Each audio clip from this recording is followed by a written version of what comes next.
Once upon a time, history was made by the great men and women of their time, written on parchment or passed on in song and story. But today, anyone with a computer can make their mark. And from television to YouTube, sources for future historians just keep multiplying. How will that change the way we engage with the past? Nigel Raab joined us for that. He is Associate Professor of History at Loyola Marymount University and author of Who is the Historian?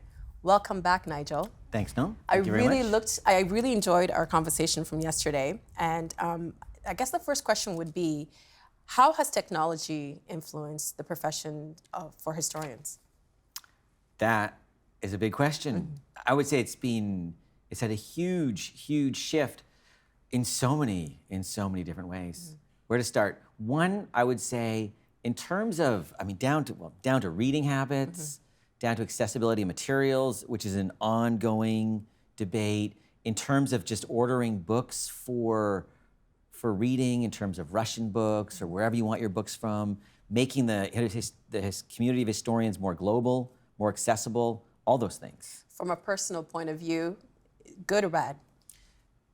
Difficult to say. Mm-hmm. I would say, generally speaking, good. Mm-hmm. It's like one of those things where it's like good, but don't overuse it, don't mm-hmm. abuse it. Because nowadays, what you're finding is that so much material is available online. Mm-hmm. The new thought is, yeah, but I can all get it just from my computer at home.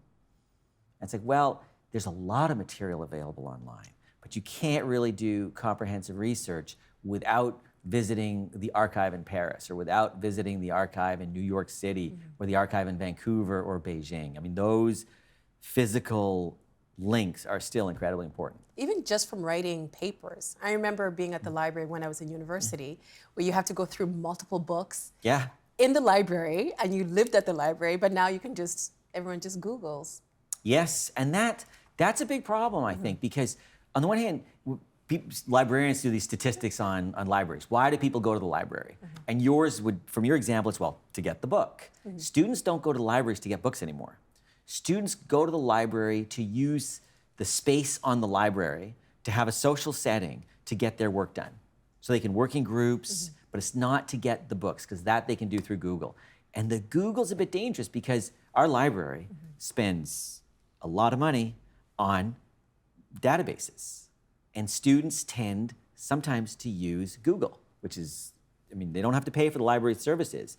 And yet Google's a much looser, it's a much, I would say, more inexact form of searching than if you go to your specific database. Why, you said Google is dangerous, why? Because it tricks you into believing that you're really getting all the information you need. So the algorithms are... That's right, right, exactly. Right. Exactly, where it's an unfiltered process, and as we all know, do you look past the first page of your Google search? No. Yes, right? Whereas if you go to a library database, which could be JSTOR, it could be the English book database, it could be LexisNexis. These are all professionally curated databases which are designed to help you if you want to do newspaper searches, if you want to do English literature searches, whatever that is. So we were talking about Google, but I wanted to get your thoughts on Wikipedia. Is that a good source? Wikipedia. What I would say about Wikipedia is it is much better than the encyclopedias I had as a kid. And the two encyclopedias I think of are Encyclopedia Britannica, and World Book was one that was at our library. Wikipedia is much better. How is it much better? Wikipedia is much better because it gives you links to different, more in-depth analyses of things. So for example, if you look at Russian history, you can find Russian history.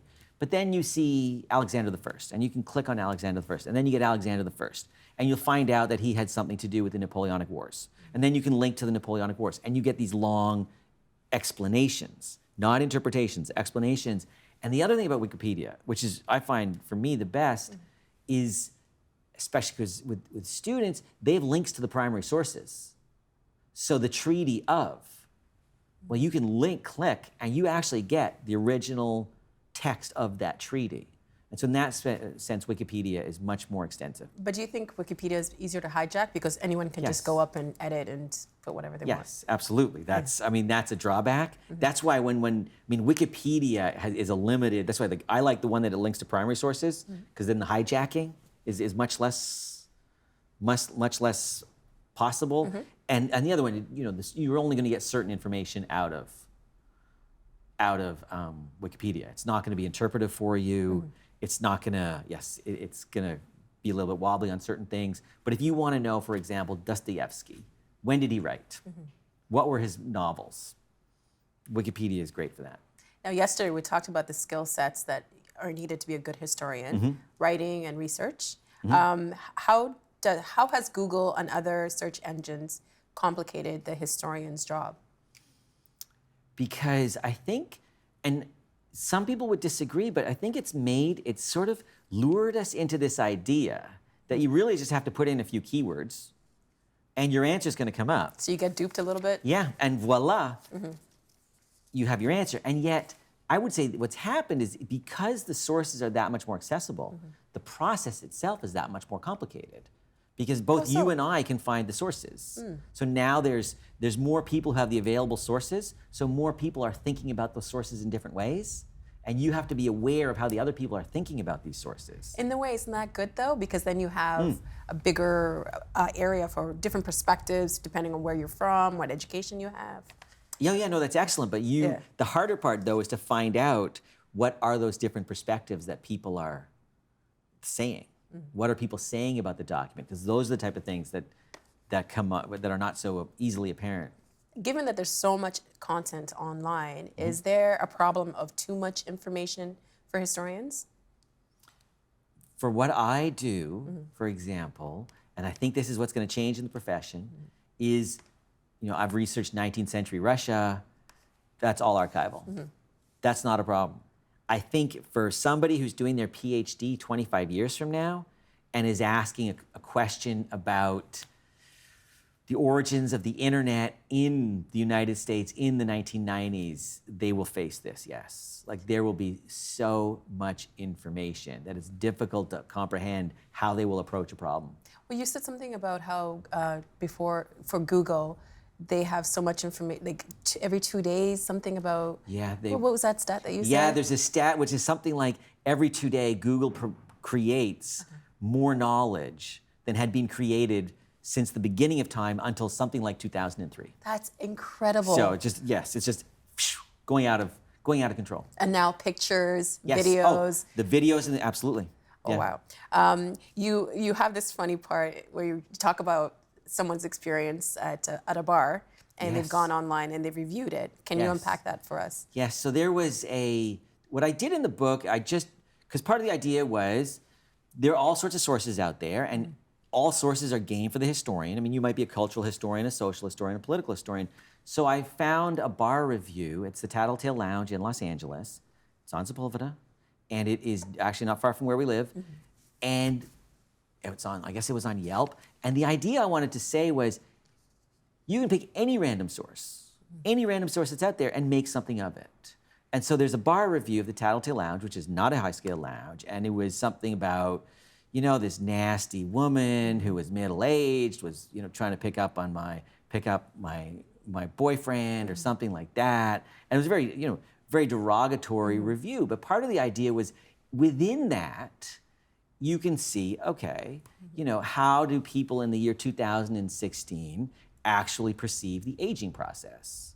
And how do we perceive gender roles? And so even with that little snippet, you can make something out of it, but you can't, the historian 30 years from now is going to need a lot of those snippets. Like just that one is not going to make the case. Yeah, that's what I was going to ask you next. Like how would future historians try to understand like website comment sections? Yes. How would they go about that? Yes, that is very difficult because they have, if you look at the one that I was looking at, that page is continually changing. That information, I mean, this is a concern to people.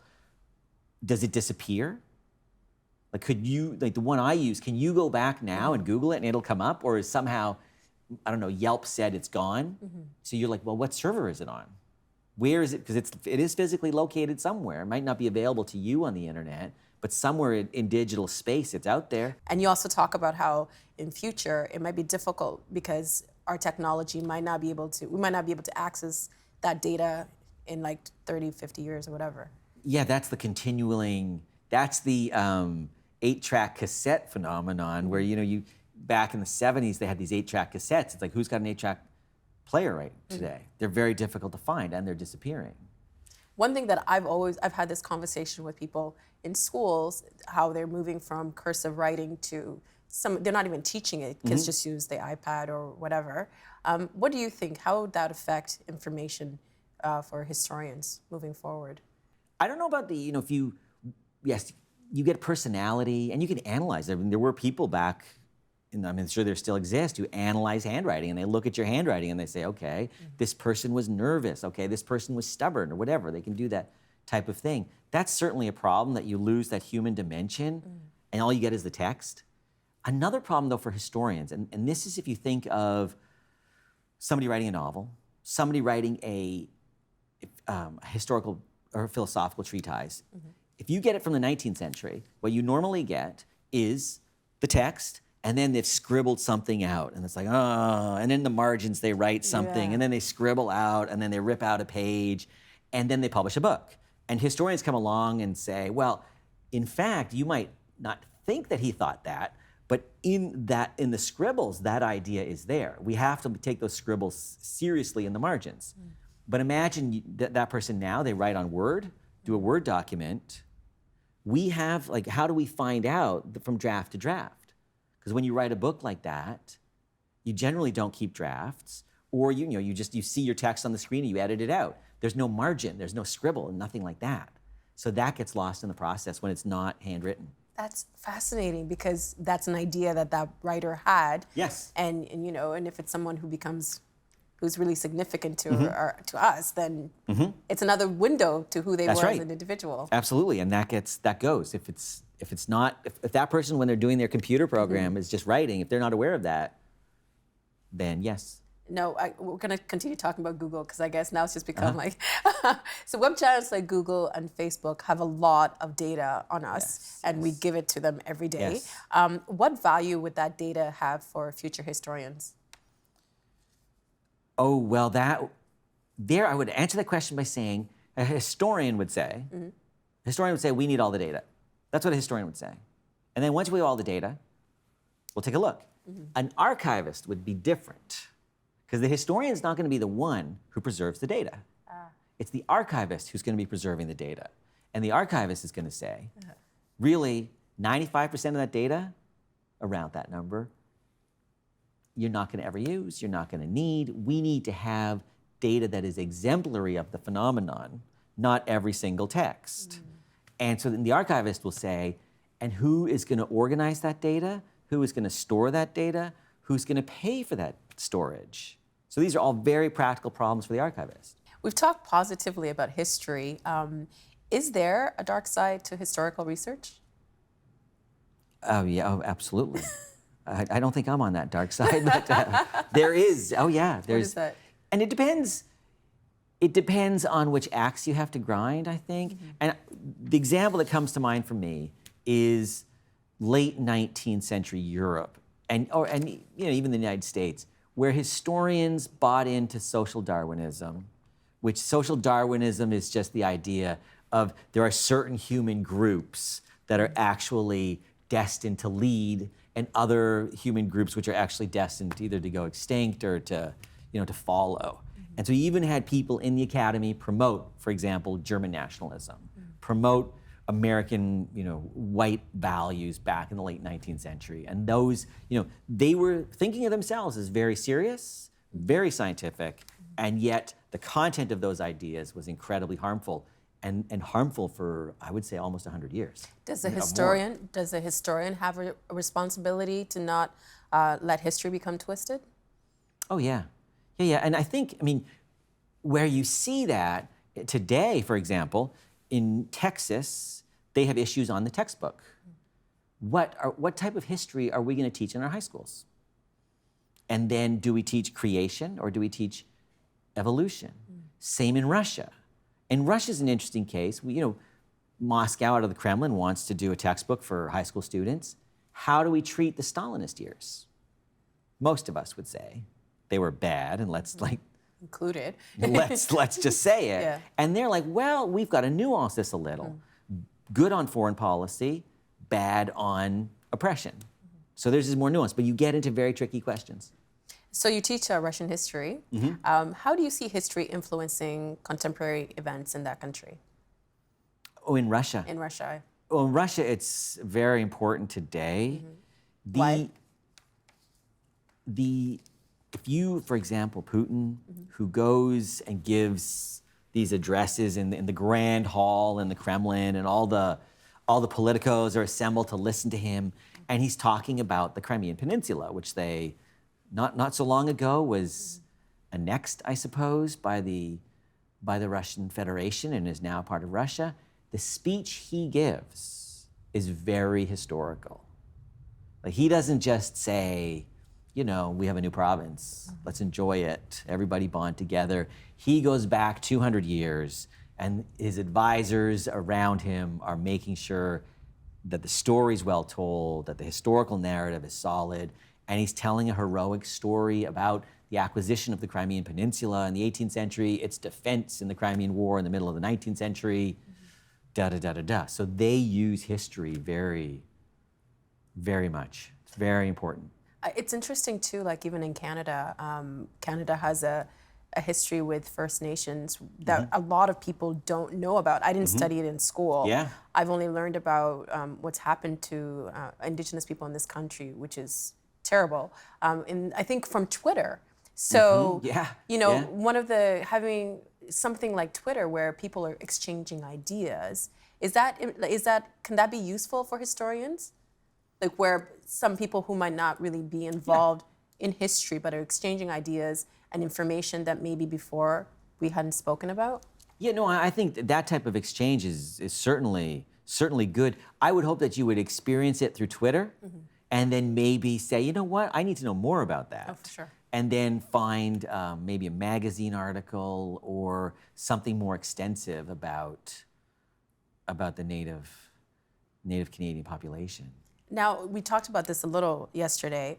How do you make history more engaging? And to what degree have history departments become more diverse? Yeah, engaging. Well, I would say one of the things, I think a difference is when I started out learning history, it was like, well, you know, you've got to know that in 1917 was the Russian Revolution. And you've got to know that in 1939, that's the beginning of World War II. And who decided that? Yeah, well, very good question. Yeah. An excellent question. Decided by what now you would think of as white male professors in probably at Harvard or Columbia or something like that.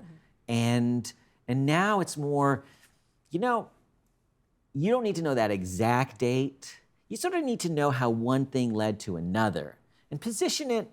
You can't throw it all over time.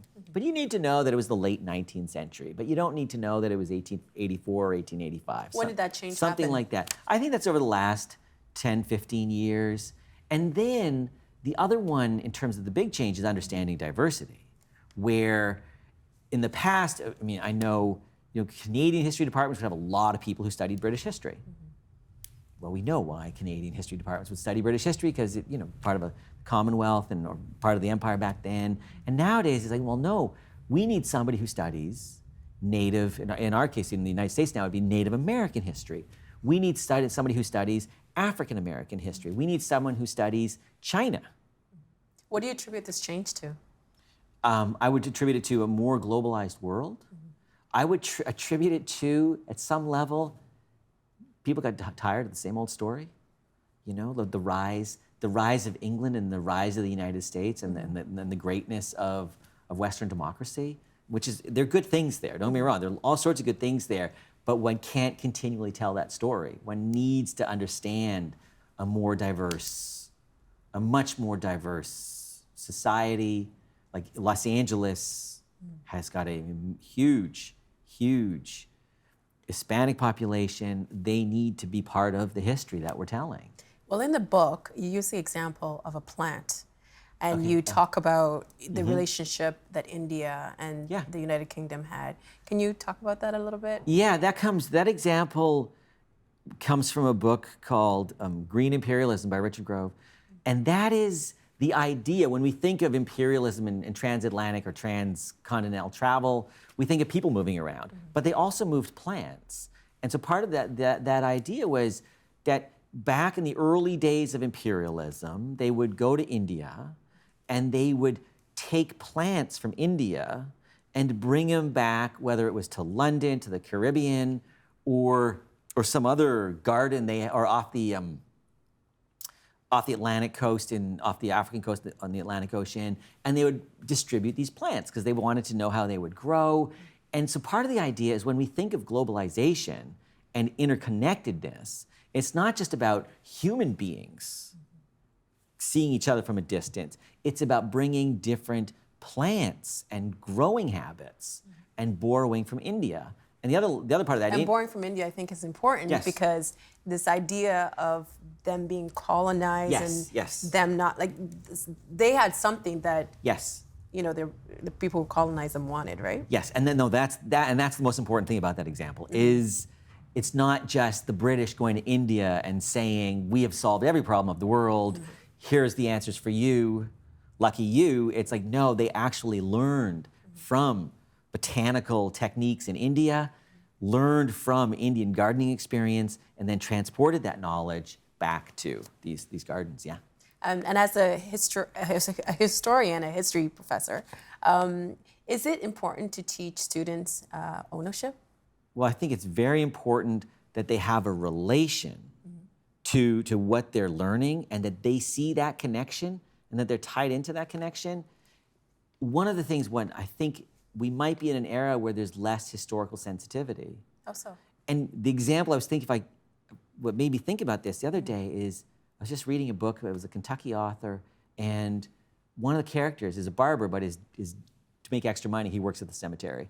And at the cemetery, he sees all the different generations. So he's connected to this long history of his own environment. Then I was thinking, where we live in Los Angeles, there's no cemetery in sight. And for all our students, there's probably no cemetery in sight. And that long connection with a longer past is maybe missing, whether it's over those generations. And so I think getting that ownership is more difficult. Now, in Canada and the U.S. The past year, we've seen protests calling for the removal of controversial historical figures from public spaces, including Woodrow Wilson, Edward Cornwallis, and Cecil Rhodes. What do you make of the spirit of the protests? Oh, I think the spirit of the protests is excellent.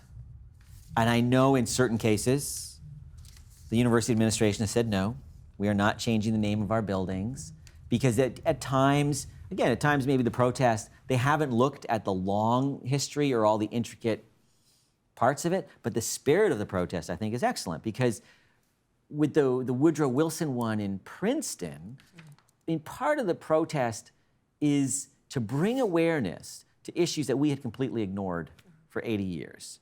And maybe the answer is not to rename everything, but the awareness that we now know, you know what? Yes, Woodrow Wilson might be a hero to some, and you might look at that statue and admire him, but there's there's another side to him. Do you think that we're trying to erase the past in a way?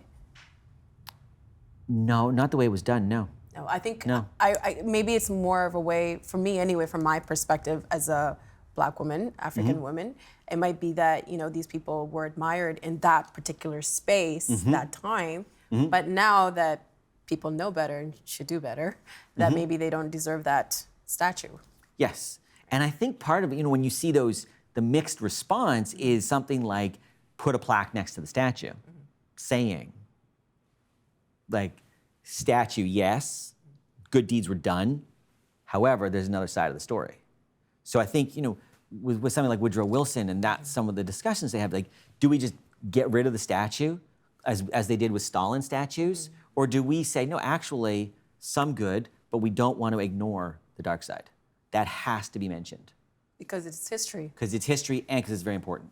We've also seen student activists drop the word history and replace it with a more gender-neutral term, History, which Yes. is HXTORY. Yes. If you want to engage all students in history, to what extent do you have to use different terminology, I guess, to make all students feel welcome? Yeah, the one thing that history example, I think that's an anomaly with the English language.